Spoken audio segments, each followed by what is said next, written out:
Nigerians must go. Nigerians and other nationalities. If you are here illegally, you must leave Ghana. Yes. You must leave Ghana.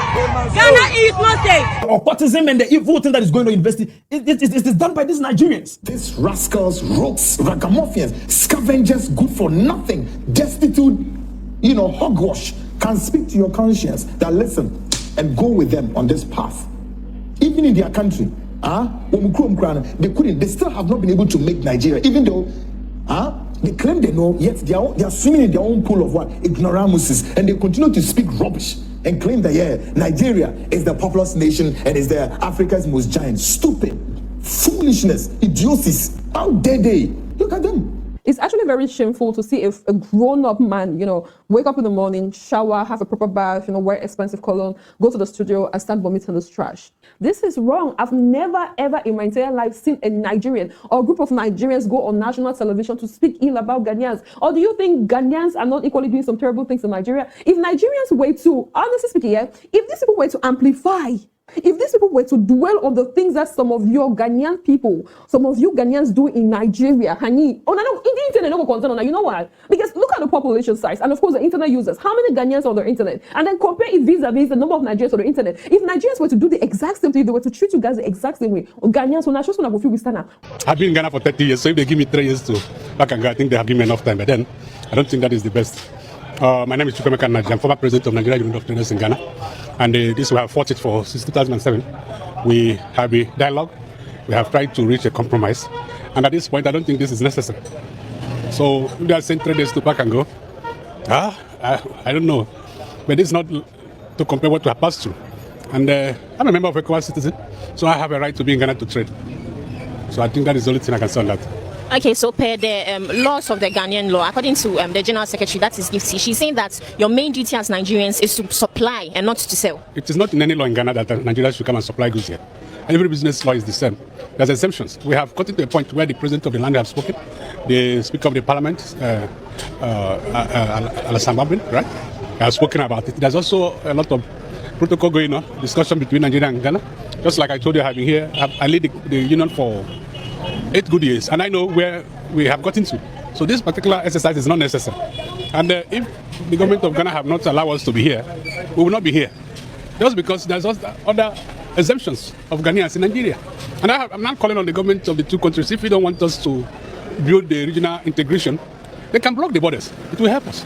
If you're going to Nigeria, you look for visa. You're coming to Ghana, you look for visa. At least I will not be here wasting my time because I've not even got the visa in the first place. Now, the GIPC law saying that a member of ECOWAS citizens should pay $1 million before he makes business. If I have $1 million, I won't be coming to Ghana. What will I come to do? If you have $1 million, will you go to America? So it's not realistic. We should be very truthful to ourselves. So what we are calling on government is to intervene. And I don't really have much panic on the situation or the exercise that is going on. Because at least you can see that the people are gentle. And we also responded gentle because we really have a lot of back and forth with them. And we agree. I told them I'm not closing. I have bills to pay. I have taxes obligation to pay. Before this shop will be closed, the tax the institutions should have to write to me that this tax will be cancelled. Because if you close it and I left Ghana without paying it, it's become a debt on me. So if they cancel the taxes and say, okay, you can go, we don't need their tax, there's no problem. Everybody has a home. But it has not gotten to that. And perhaps there's a Ghanaian living in Nigeria, but it has not gotten to that as well. So I think the exercise is not necessary. We all know the reason why we are here today. I think on 8th September, we started an exercise in Abosokan here, spare parts dealers, on behalf of our members to address issues arising here, problems and challenges that we are facing in our market. So today is the 3rd day, which we said we'll meet all the executives, the Nigerian executives, to at least tell them why we are embarking on the exercise. So we've called them today, and they are here with us. And also we thank them very much for complying with the exercise within the 3 days. So what we are saying is very clear and short. It's the law, GIPC law, and I quote and I say, by law, Section 27 of the Act 1, no, Section 1, I'm going to say, by law, 27 of Act 865, foreigners cannot engage in retail trading in markets, kiosks, or stores. These are reserved strictly for Ghanaians. So if a foreigner sets up a store or a small retail shop in a market like Abosokan, Circle, Okaishi, Magazine, Swami. They are operating illegally. That is our shop message. If you set up a shop, a kiosk, or a store in our market, you are operating illegally. That's the Act 1, right? So the Act 2 states foreigners may do business in Ghana if they meet investment thresholds, invest at least $1 million in equity, employ at least 20 skilled Ghanaians. In that case, they may operate outside the market, not in the market. So I think our message is clear. I'm not a lawyer. The Act is a GIPC law. I mean, everybody can go online to read the Act. So the foreigners cannot stay in the same markets, stores, retail spaces reserved for Ghanaians. They can only operate outside the market, and only if they meet the strict GIPC investment. We've asked them to bring their documents to our executive office so we can do our checks with the registrar's office and the internal revenues to make sure the Ghanaians are not fronting for them. It's nothing like stubborn. This is what they call intimidation, and I will never accept intimidation in this country. There is nothing like stubborn. The shop belongs to my wife. What they are doing is illegal work, because if you want to do legal work, you go to Register General, check all the shop, and you know who owns the shop. Even before you intervene, you know who owns the shop. You don't barge into people's privacy and start to. But I'm aware that you are giving notice to close your shop. What? To close the Nigerian shop. But this is Nigeria. No, this is not Nigerian shop. Do you expect me to close Ghanaian shop because they say Nigerians should close their shop? Why you When you hear chant of Nigerians must go on the street of Accra, it's easy to dismiss it as a pure xenophobia. But if we peel back the layers, what we see is a complicated web of fear, anger, history, politics, and economics, all colliding in one dangerous moment. Let's start with the accusation. On the placards carried by Ghanaian protesters, you see words like fraud, armed robbers, kidnapping, prostitution, and all sorts. For many Ghanaians, Nigerians have become synonymous with crime.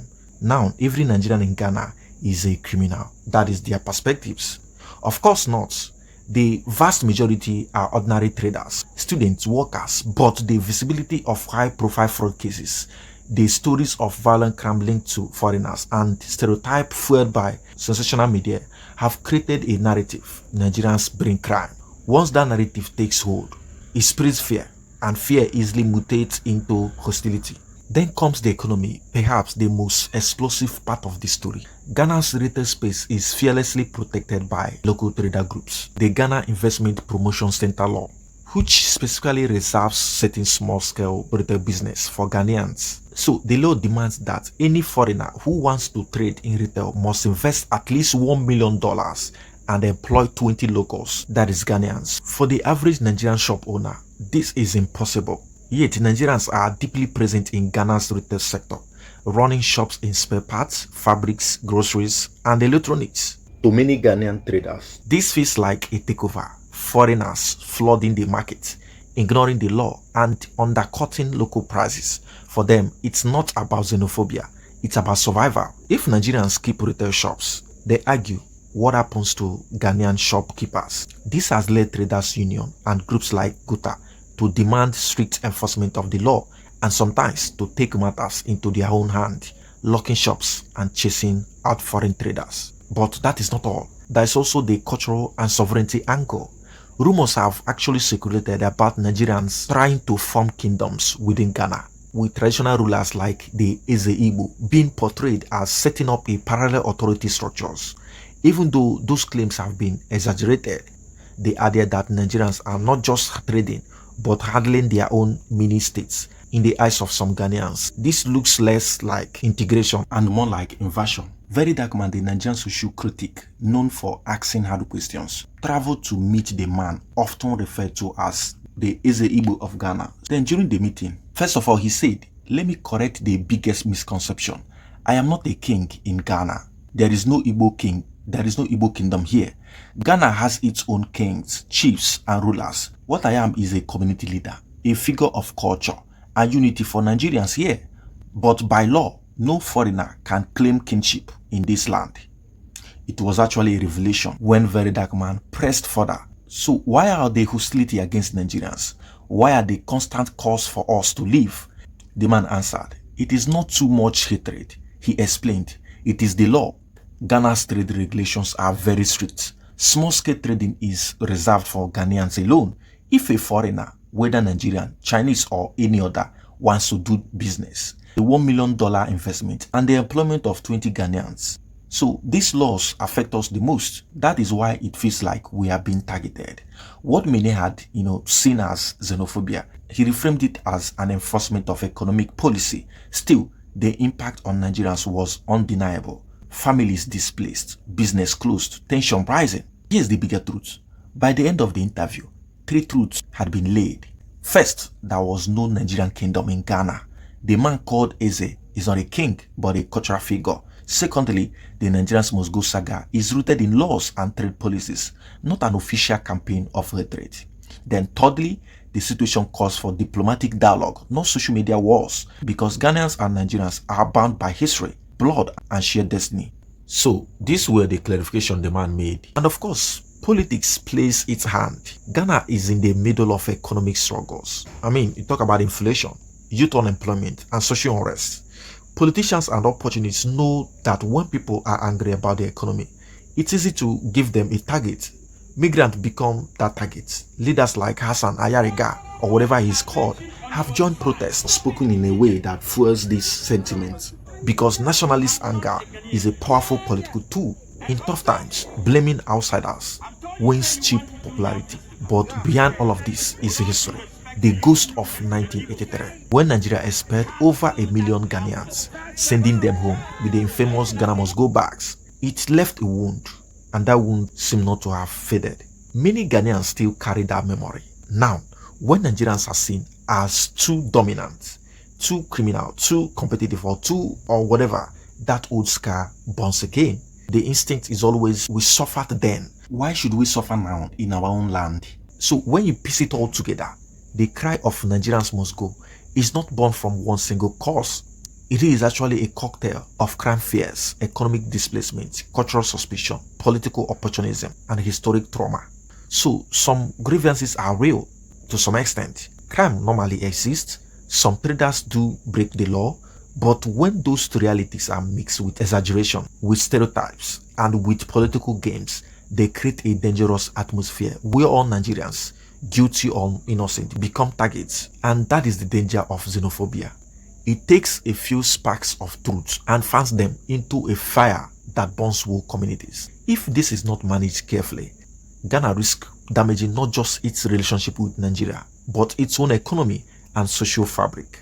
Because history shows once the cycle of must go starts, it rarely ends clean. Well, to me as a Nigerian watching these protests in Ghana, hearing the chants of Nigerians must go, it hits differently. It feels unfair, not just because Nigerians are singled out, but because the story is being told in a way that ignores the other side of the coin. Yes, there are Nigerians in Ghana who have committed crimes. That's the truth, and we cannot deny it. But crime is not a nationality. Every country has fraudsters, every country has robbers, every country has people who step outside the law. To paint all Nigerians with the same brush because of the actions of few is unjust. Ghana itself knows this, because even in Ghanaian prison, not every inmate is a foreigner. So the real story that really makes the headline is this: Nigerians in Ghana have built businesses, created jobs, opened supply chains, and boosted trade between our two nations. From spare parts to electronics, from fashion to food imports, Nigerians bring value, and we know this. Nigerians rent houses. They pay taxes indirectly through VAT and levies. We employ locals, and we contribute to Ghana's economy. So for every one fraudster you see in a viral video, there are hundreds of hardworking Nigerian traders who wake up every day just to put food on the table. That is the reality Ghana must look into. The benefits, not just the blame. And let's not forget, the relationship between our countries is not new. For decades, Ghanaians and Nigerians have studied together, married each other. We just witnessed the recent marriage between one famous gospel singer, talking about working side by side, and many other relationships. And of course, many Ghanaians live in Nigeria too, and they are treated as part of the community.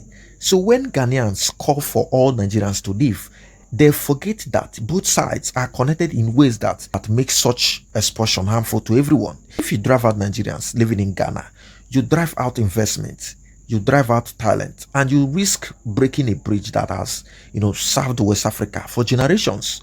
Now, what is Nigerian government doing about this even? Well, President Bola Ahmed Tinubu's government has already raised concerns through the Ministry of Foreign Affairs and High Commission in Accra.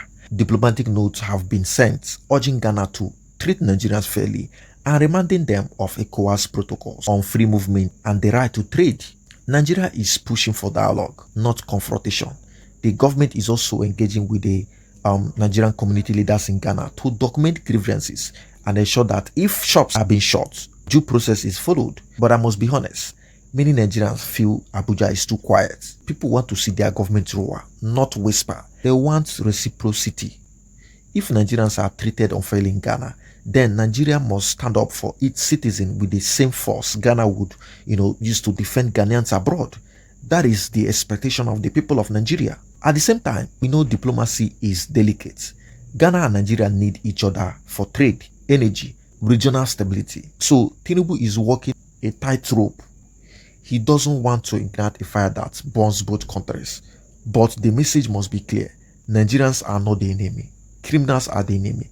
And if Ghana truly values peace and progress, it must separate the two, focus on the law enforcement, not blanket xenophobia, and recognize that the Nigerians' presence in Ghana is more of benefit to them than a burden. So this is all I have to say about this. And at the end of the day, this is bigger than markets and retail shops. It's about the future of two nations that share blood, culture, and history. When we let xenophobia win, when we reduce whole communities to the crimes of a few, we don't just chase away our neighbors, we chase away our own progress. And Ghana must know about this. So in essence, Ghana must remember that Nigerians are not strangers. We are family. Nigeria must remember that protecting its citizens abroad is not optional. It is a duty. And both government must remember that history is watching, because we have walked through this road in 1983 and nobody won. So the truth is simple. Criminals must face justice, but nations must protect their bonds. If Ghana and Nigeria choose cooperation over confrontation, dialogue over division, then West Africa will be stronger. But if we choose fear and expulsion, the wounds of the past will open again, and that will be detrimental to a lot of people. And this time, they may never heal. So the question is not Nigerians must go or Ghanaians must go. The real question is, can we finally learn from history and choose unity instead of division? Because that choice will define not just Ghana and Nigeria, but the whole of West Africa for generations to come. I mean, shouldn't we as Africans be promoting the message of unity, love, peace, and ultimately the dream of a single currency across the continent? All the more so with Ghana, a brother nation with whom Nigeria shares direct borders and deep history with. That is why it is truly disappointing to see some voices from Ghana speak recklessly, just like the video we just watched, forgetting the spirit of brotherhood that binds us. So if you found this perspective enlightening, please share your thoughts in the comments. Don't forget to like this video and subscribe for more balanced insights and update. Remember, you get it raw here, you get it unfiltered, just like the way it is. Thank you for watching.